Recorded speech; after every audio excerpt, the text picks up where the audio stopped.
Welcome to Farmer Pat's YouTube and Instagram channel. In addition to chemical control, such as using copper and sulfur-based sprays, petroleum dormant oil sprays, and in-season sprays such as Captain and Malathion, I'm also a big proponent of cultural practices, such as every single day in the season I come out to the peach patch and I remove any fruit that has fallen on the ground that is rotting. I also look at the trees and I look for any diseased fruit and I immediately remove it, such as all that fruit up there that has brown rot. Okay, this is important because now as you see it's raining. This is ideal weather, ideal conditions for these spores on all these rotting fruits to spread and infect the healthy fruits. So by removing this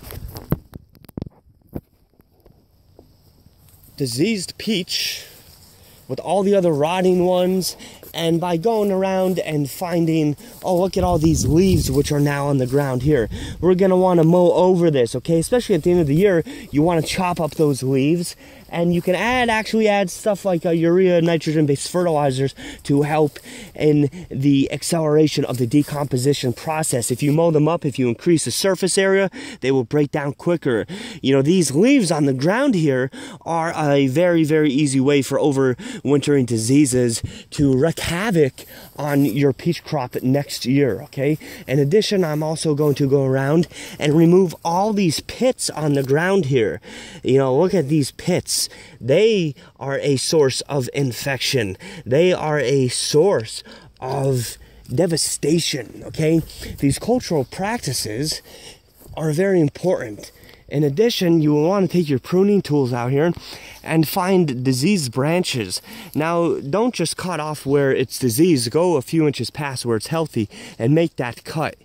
Now, you should have a disinfectant with you out here, a disinfectant cloth or some type of solution. It's very important to disinfect your pruning tools, especially from tree to tree.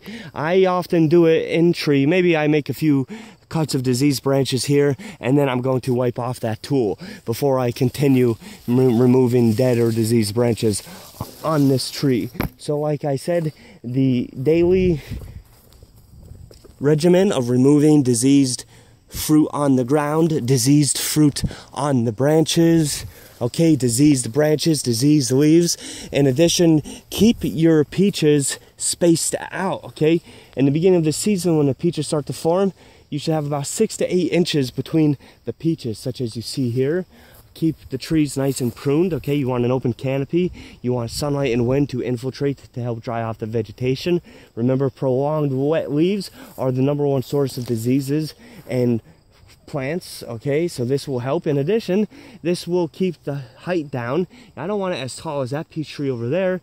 And this will mean that I have less sprays to use and I'll have more effective spray coverage. So these are all cultural practices I can implement in my peach patch to help reduce diseases. In addition, like I said though, I also use very effective chemical controls such as copper, sulfur-based sprays, in-season sprays like Captain and Malathion, and petroleum dormant oil sprays. Remember, when you're using sprays, if you're using herbicides, you need to change the active ingredient in that spray. Otherwise, the diseases and pests can build up resistance, okay?